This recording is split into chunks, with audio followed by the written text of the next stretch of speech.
Bismillahirrahmanirrahim. The next one in the tenses is past perfect tense. Past perfect tense में दो तरह के sentences आते हैं। या तो हम जुमले के अंदर मोस्टली एडवर्ब यूज़ करते हैं और या फिर कंडीशनल सेंटेंसेस की फॉर्म में जुमला बनेगा। कहा जाता है अंग्रेज़ी रूल के मुताबिक कि जी सिंगल सेंटेंस में जिसमें एक सब्जेक्ट एक काम को रिप्रेजेंट कर रहा हो या कंप्लीट करता है, उसमें हम लोग हैड और थर्ड फॉर्म इस्तेमाल नहीं करते।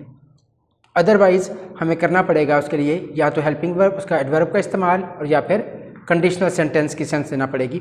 आइए देखते हैं। उर्दू जुमले के आखिर में चुका था, चुकी थी, चुके थे वगैरह आता है और यह ज़माने माजी में किसी काम के मुकम्मल हो जाने को ज़ाहिर करता है। इसमें शर्तिया जुमले भी आते हैं। शर्तिया जुमले मीन्स कंडीशनल सेंटेंसेस, मशरूत जुमले।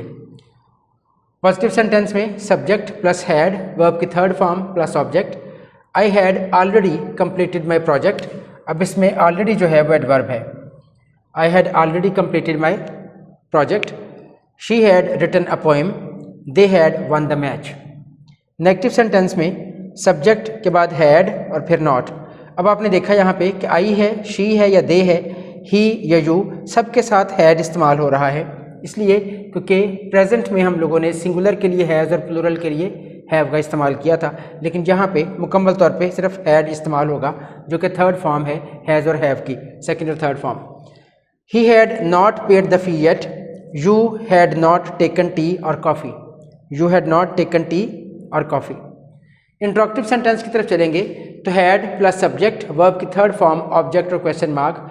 Had the chief guest distributed the prizes? When had students submitted their thesis? Questioning word आ गया वाई। हैड प्लस वर्ब की सब्जेक्ट प्लस नॉट, वर्ब की थर्ड फॉर्म, ऑब्जेक्ट और question mark. Why had teacher not punish the naughty boys? Had the politicians not fulfilled the promises? थोड़ा सा difference हमें नज़र आता है इस सेंटेंस में, इसलिए क्योंकि इसमें एडवर्ब इस्तेमाल हुआ। बाकी जुमलों के अंदर भी प्रेफरेंस ये होनी चाहिए कि कोई ना कोई एडवर्ब इस्तेमाल होगा, उर्दू जुमला भी इसी तरह बनेगा और उसका अंग्रेज़ी ट्रांसलेशन भी। इसमें जो कंडीशनल सेंटेंसेस के जिक्र किया मैंने, the patient had died before the doctor केम, इसमें दो जुमले हैं, दो हिस्से हैं। जो काम पहले हुआ है वो हमने परफेक्ट टेंस को रिप्रेजेंट किया और जो काम बाद में हुआ है उसमें सेकंड फॉर्म ऑफ वर्ब इस्तेमाल की, माजी करीब को रेफ़र किया हमने। तो जो काम पहले हो चुका था, the patient had died before the doctor came, doctor के आने से पहले मरीज़ मर चुका था।